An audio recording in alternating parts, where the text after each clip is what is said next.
latar belakang masalah. Kegiatan UKM kampus yang bersifat kurang inovasi ataupun inovatif. Yang kedua, menurunnya minat mahasiswa untuk ikut berpartisipasi. Dan yang ketiganya itu perlunya pendekatan kreatif untuk meningkatkan kualitas program dan daya tarik kegiatannya tersebut. Nah, dan yang terakhirnya itu yang keempat, pengembangan UKM yang berperan dalam meningkatkan soft skill mahasiswanya itu sendiri. Untuk rumusan masalah pengembangan kegiatan UKM kampus ada 3, yaitu pertama, bagaimana meningkatkan kreativitas dalam perencanaan dan pelaksanaan kegiatan UKM. Kedua, apa saja kebutuhan dan preferensi mahasiswa sebagai target utama kegiatan UKM. Dan juga ketiga, solusi kreatif seperti apa yang dapat diterapkan untuk meningkatkan partisipasi mahasiswa. Nah, di proses empati, yaitu ada yang pertama, pemahaman kebutuhan mahasiswa atau anggota UKM melalui yaitu observasi kegiatan UKM yang sudah berjalan dan wawancara anggota UKM dan mahasiswa yang bersifat non-UKM. Terus yang kedua, identifikasinya hambatan seperti kurangnya inovasi, promosi yang tidak menarik, dan kegiatan yang tidak sesuai minat. Dan yang terakhir yaitu yang ketiga, kebutuhan utamanya yaitu kegiatan menarik, relevan, fleksibel, dan memberi manfaat yang nyata. Ada define, yaitu problem statement. Yang pertama, kegiatan UKM yang diselenggarakan masih kurang kreatif dan tidak menawarkan pengalaman baru sehingga terasa monoton dan tidak menarik bagi mahasiswa. Terus yang kedua, program yang dijalankan belum cukup relevan dengan kebutuhan pengembangan diri mahasiswa, seperti soft skill, portofolio, karir, maupun minat khusus. Akibatnya, mahasiswa merasa kegiatan UKM tidak memberikan manfaat yang signifikan. Terus yang ketiga, strategi promosi UKM belum efektif, bagi dari sisi media, bentuk konten, maupun pendekatan komunikasi, sehingga banyak mahasiswa yang tidak mengetahui kegiatan UKM atau kurang memahami nilai tambah yang ditawarkan. Gabungan dari ketiga faktor ini membuat keterlibatan mahasiswa dalam UKM menurun dan menghambat perkembangan organisasi. Oke, selanjutnya ada idention dan brainstorming. Yang pertama ada bentuk kegiatan seperti versi cara untuk meningkatkan kreativitas anggota. Dan yang kedua ada media promosi seperti cara mempromosikan UKM agar lebih dikenal. Dan yang ketiga ada platform digital seperti pemanfaatan media online untuk aktivitas UKM. Dan yang keempat ada kolaborasi eksternal seperti kerjasama dengan pihak luar atau UKM lain. Dan yang terakhir ada pelatihan skill khusus seperti program pengembangan kemampuan tertentu. Oke, terima kasih. Selanjutnya ialah ideation dan brainstorming. Baik, yang pertama itu adalah workshop timing kreatif. Nah, itu contohnya itu seperti desain, digital, dan public speaking. Terus yang kedua itu adalah pop-up booth interaktif. Terus yang ketiga itu adalah kolaborasi antar UKM. Terus tuh yang keempat itu adalah event hybrid. Terus yang kelima adalah tantangan 7 hari skill building. Keenam, program mentorship alumni. Ketujuh, kompetisi mini antar fakultasi. Terus yang terakhir adalah konten sosial media berbentuk storytelling gitu. Nah, di sini saya akan menjelaskan pemetaan ide prioritas, impact versus effort. Nah, high impact, low effort. Contohnya apa? Contohnya itu ada konten kreatif di media sosial. Terus, kenapa bisa begitu? Karena impactnya itu bisa besar, tapi kita itu tidak melakukan hal yang ribet, tidak melakukan sebanyak itu, tapi kita memiliki impact yang besar. Nah, terus ada high impact, high effort. Contohnya ada event kreatif tematik, mentoring alumni. Nah, karena kita itu sangat effort, kita bertanya ke alumni lah waktu senior atau gimana, terus waktu event kreatif itu kan pasti kita juga ribet juga kan. Nah itu effortnya itu besar tapi impactnya juga besar juga. Nah terus ada low impact dan low effort. Contohnya apa? Contohnya itu ada booth sederhana atau publikasi poster.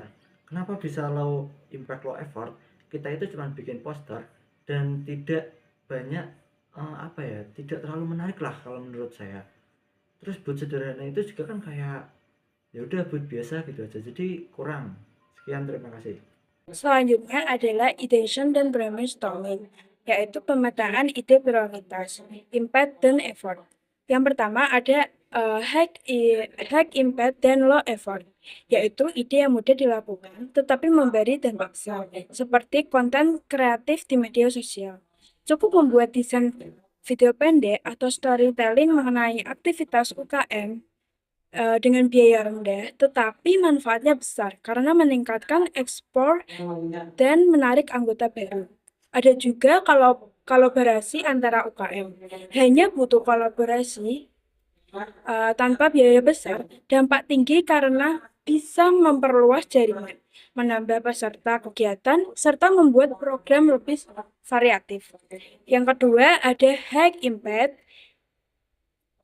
dan high effort, yaitu ide yang berdampak besar, tetapi memerlukan persiapan, biaya, atau sumber daya yang banyak, seperti event kreatifan tematik.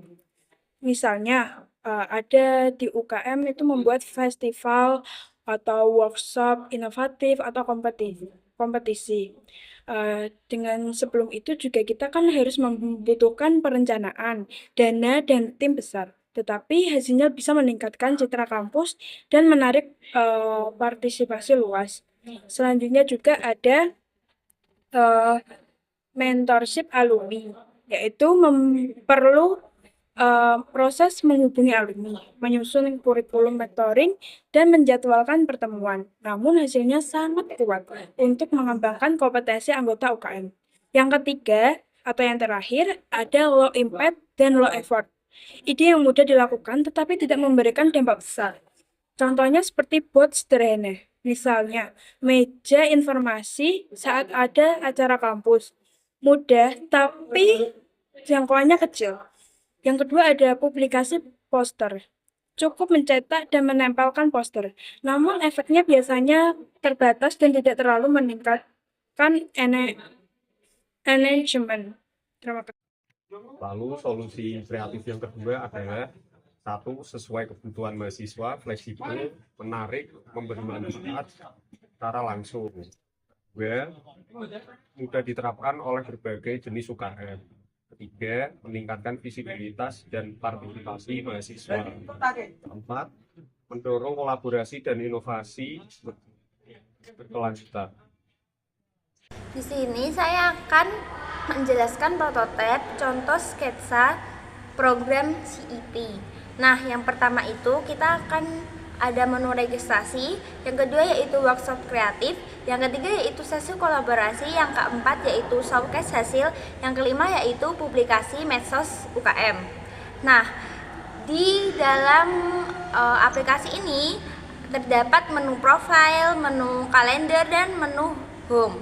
Nah, menu profile ini berisi tentang informasi user seperti nama dan info pribadi dari user. Lalu yang kedua itu menu kalender. Nah, menu kalender ini berisi event-event yang akan datang yang dilaksanakan oleh program UKM tersebut. Lalu ada menu home atau beranda yang berisi tentang berita-berita atau kita bisa mengakses informasi UKM ini dari menu tersebut. Lalu ada prototipe storyboard promosi konten digital. Jadi yaitu pertama-tama kita sebagai opening akan memperkenalkan UKM secara singkat, padat, tapi jelas. Lalu akan ada highlight kegiatan kreatif. Yang ketiga yaitu testimoni anggota. Kita bisa mewawancarai anggota dan dapat menghasilkan testimoni dari anggota tersebut. Lalu akan ada ajakan bergabung. Terus setelah semua program itu selesai, maka akan ada jadwal kegiatan bagaimana program ini bisa berjalan. Nah, setelah penjelasan dan cara penggunaan prototipe tadi, kita next ke rencana implementasinya. Ada 4, yaitu yang pertama, mempersiapkan dengan menyusunkan tema, merekrut panitia, dan mendesain konten-kontennya. Yang kedua, melaksanakannya, seperti melaksanakan workshop, kolaborasi, dan kegiatan showcase lainnya. Yang ketiga, mempromosikan, seperti mempromosikan di Instagram, TikTok, poster digital, dan kampanye interaktif lainnya. Dan yang terakhir, yaitu yang keempat, mengevaluasikan, seperti survei peserta, analisis engagement, dan rapat tindak lanjut. Selanjutnya ada uji coba atau tes dan evaluasi, yaitu prediksi kendala. Yang pertama, peserta kurang memahami dasar-dasar branding. Banyak peserta mungkin belum memiliki pengetahuan awal mengenai konsep branding seperti identitas visual, positioning, dan diferensi. Yang kedua, ada tidak semua peserta bisa mendesain atau menggunakan aplikasi desain, yaitu kemampuan teknis peserta berbeda-beda, sehingga beberapa mungkin kesulitan menggunakan aplikasi desain seperti Canva, Sigma, atau Adobe Express. Yang ketiga itu jadwal peserta bentrok dengan kegiatan akademik, yaitu karena kegiatan UKM berjalan bersamaan dengan aktivitas kuliah, beberapa peserta mungkin kesulitan mengikuti workshop jika waktunya tidak fleksibel.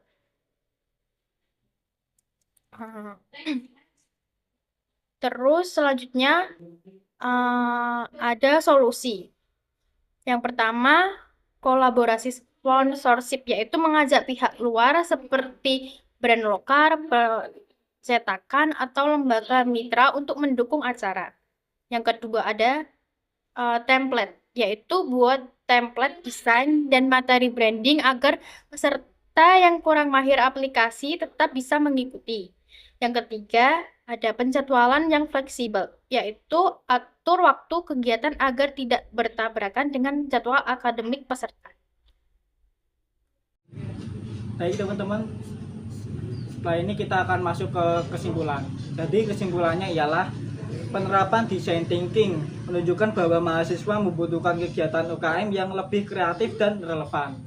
Melalui Creative and Demand program, UKM dapat menghadirkan konten dan aktivasi inovatif yang meningkatkan minat partisipasi serta mengembangkan diri manusia. Jadi daftar pustakanya itu yang pertama itu adalah Kemdikbud RI 2021, panduan pengembangan kegiatan mahasiswa dan organisasi mahasiswa. Terus yang kedua itu adalah Youth Manual 2023, ide kegiatan UKM kampus yang kreatif dan menarik untuk mahasiswa.